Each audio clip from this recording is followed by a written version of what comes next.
There's this huge battle for the future of money happening right now, kind of under the radar.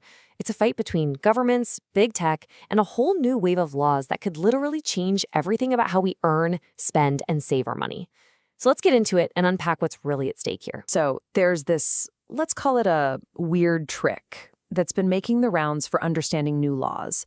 The idea is, if you want to know what a government act really does, you just swap the main word for its opposite. So, the Bank Secrecy Act becomes the Bank Surveillance Act, or the USA Patriot Act becomes the USA Trader Act. Yeah, it's a pretty cynical take for sure, but it kind of sets the perfect stage for what we need to talk. And yeah, that brings us right to the main event, the Genius Act. Now, officially, that's short for the Guiding and Establishing National Innovation for U.S. Stablecoins Act. The White House is talking it up, saying it could be the biggest revolution in finance since the internet. But if we use that little trick we just learned, some of its critics are calling it, well, the Idiot Act. So what is really going on? Look, this isn't just about some dry technical rules for digital money. The whole debate around this act, it's really about a fundamental choice, a choice between two completely different futures for our money. On one side, you've got the vision of state-controlled money. We're talking about a digital currency that's issued by a central bank. It's traceable, it's programmable, and it's all about efficiency and control. Then, on the other side, you have this vision of decentralized money, like Bitcoin, that's designed from the ground up to be censorship-resistant, permissionless. It's all about financial freedom. And right now, these two visions are on a major collision course. So let's start with the state's vision, a central bank digital currency, or a CBDC. It's basically a digital version of a country's cash, like a digital dollar or a digital euro. It's issued and backed directly by the government's central bank. You can really think of it as the government's official entry into the whole digital currency game. So you might be asking, why are governments so into this? Well, the official promises, they sound pretty compelling. They argue that CBDCs can bring banking services to people who don't have them. They can make it cheaper to manage money, speed up payments across borders, and even help crack down on crime by making every transaction traceable. They could even program the money for specific uses, like making sure government grants are spent only on what they're supposed to be for. Okay, so now let's flip over to the other side of this whole debate. The Genius Act is all about these things called stablecoins. One commentator had this great, colorful way of describing them. It's what you get when a central banker mates with a blockchain. And that's pretty good because while they run on crypto technology, they aren't like Bitcoin at all. They can be frozen, they can be censored, and they can be confiscated at any time. And this is where the plot really thickens. Critics are arguing that the Genius Act isn't really about innovation. It's about creating a Trojan horse for state control. The argument goes like this. A government can't just launch its own CBDC because, well, people are pretty suspicious of it. So instead, step one, it lets a few big private companies like Tether and Circle create these super popular stablecoins. Then, step two, the government just has to regulate and control those companies to effectively control the whole system.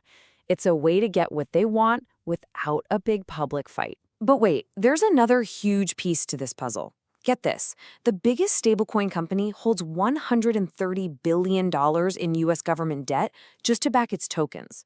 That's more than the entire country of Germany holds. What this does is it creates this massive, captive market for government debt, which is incredibly useful when you need to fund deficits and maybe foreign countries aren't buying as much as they used to. All right, let's zoom out for a second, because this isn't just some debate happening inside the U.S.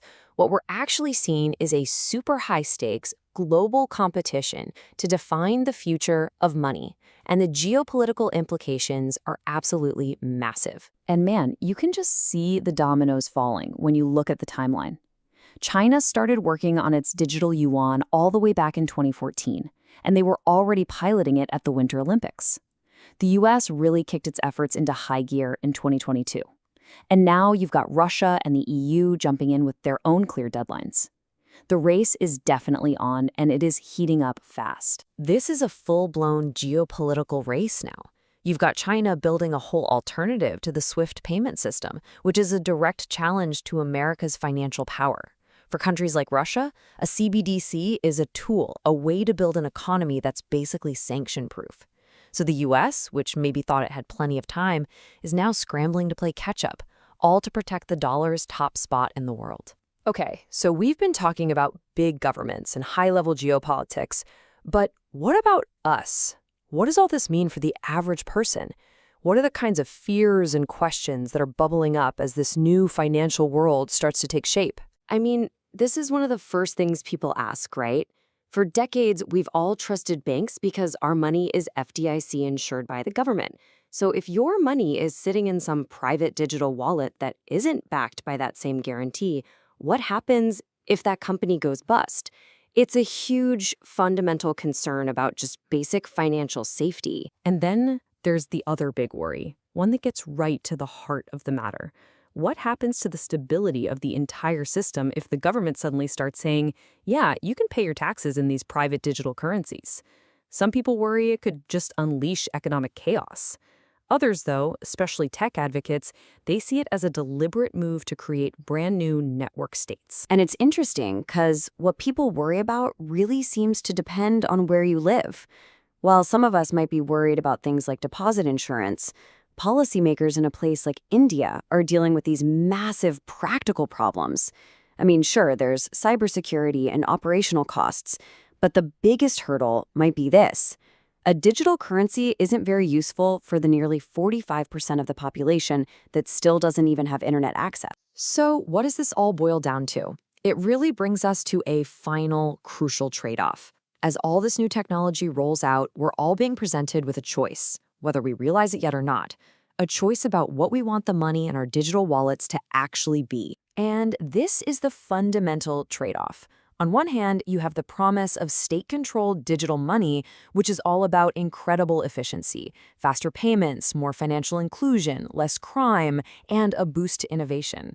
But on the other hand, the peril is just as significant. The very real potential for constant surveillance, for programmable censorship, a total loss of financial privacy, and huge new cybersecurity risks for the whole system. So, it all comes down to this. This battle for the future of your wallet is here, and this technology is forcing all of us to decide what we truly value more.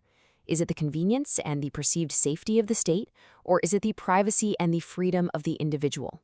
That's the choice that will define the future of money for every single one of us.